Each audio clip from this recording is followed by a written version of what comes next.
Hi, this is Discovering the Gospel in Every Book of the Bible. And today we're going to look briefly, concisely, I hope, as we always have been, at the book of Exodus. And each time we're going to be looking at the question, how does this book of the Bible move the storyline of the entire Bible along? Secondly, how does it give us some of the principles of the gospel of grace? And thirdly, how does it show us Jesus? So first of all, how does it move the storyline along? And as we've talked, we say that before, we say that the storyline of the Bible is creation, fall, redemption, and then restoration. But redemption is a very long chapter. And the redemption has a number of sub-chapters. And at first, God redeems through a family, the family of Abraham, which is what we saw in Genesis. But then in the book of Exodus, he moves that family into becoming a nation. And so the storyline moves along because in the book of Exodus, we see a family, the children of Abraham, and they still are a family in that sense, but they've gotten so large that they are to become a nation state, a culture, a nation with laws. And so that's a major way in which Exodus moves the storyline along. It's also true that for the first time we get the tabernacle, the temple, the sacrifices. And that, as we will see here in 1 second, also moves the storyline along because what God is doing here with the children, this family, the children of Israel, is he's not only giving them his law, but he's also showing them that the law won't be enough. So that moves us into principle, okay? The principle of the gospel is that we're saved by grace alone, but that grace always changes the life. So we're not saved by living a good life in any way, and yet once we grab that grace by faith, it changes our life. That's the gospel. And we see that here. And actually, it's spelled out in such great ways. First of all, here's the most obvious question about Exodus. Does God give them the law first and say to Israel, now if you obey the law, I'll save you from slavery and bring you out of Egypt? Does he say, here's the law, and if you obey it, I'll bring you out? No. He says, I'll bring you out, and then he gives them the law. So you see, the first 19 chapters of the book of Exodus is God bringing them out, saving them, even though he hasn't even given them the law. And in many, many, many ways, they show themselves grumblers and unhappy and not at all admirable people. So what we have is right out of the gate here in the book of Exodus, the principle of grace. God saves you by grace, then changes your life. Not, well, if you change your life and you pull yourself together, then maybe I'll save you. So other religions, you pull yourself together, then I'll save you. Christianity, I'll save you. And then we will renovate your life. And that's very important. The second thing that's most interesting is he brings the people of Israel out and then gives them the law. But the law makes them a people. And in fact, God says over and over in Exodus, I'm going to give you my law so you will be my people and I will be your God. That's relational. That's relational. If you may not know me a bit, but if you heard me say something like my Kathy, and you didn't know my wife was Kathy, you might assume that that's probably who I'm talking about, because to call someone my Kathy is the language of intimacy. And so here's God saying, I'm going to be in an intimate personal relationship with you. Not only will you be my people, but I will be your God.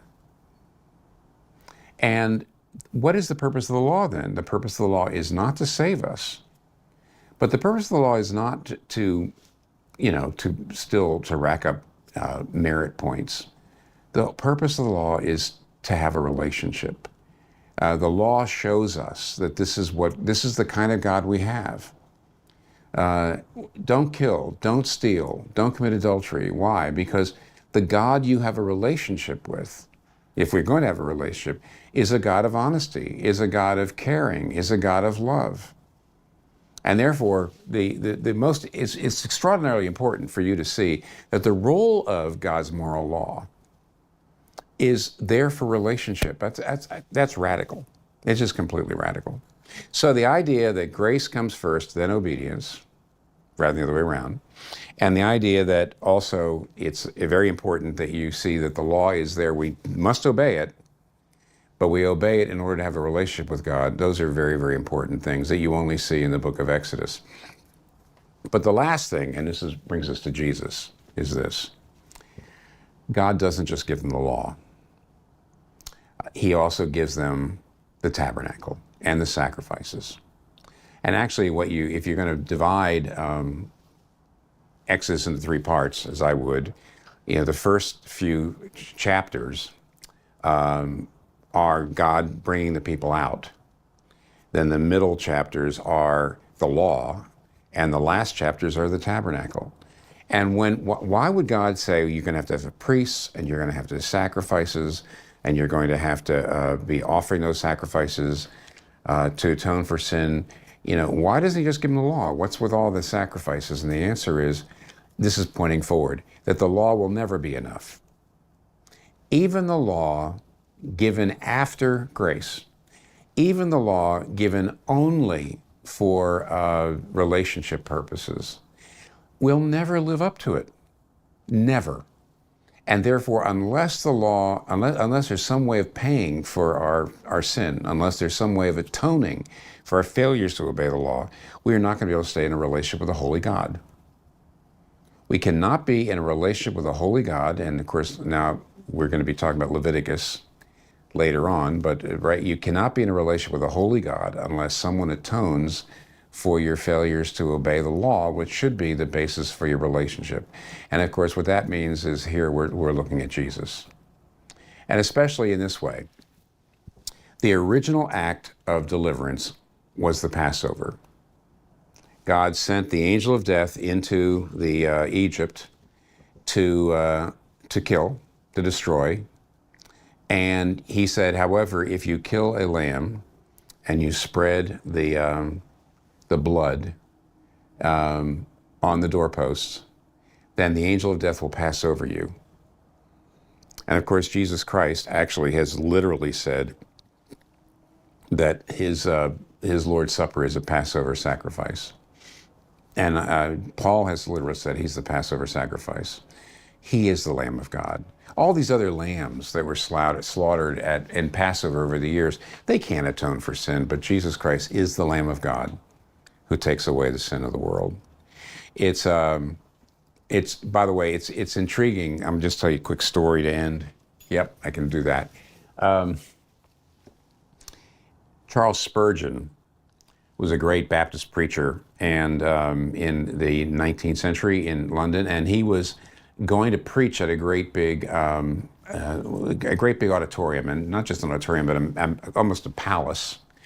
And he was in there testing out. This is in the days before there was a PA system or amplification. So he's testing out the acoustics. And he went there, and there was nobody else, as far as he knew, there was no one else there. No one else there.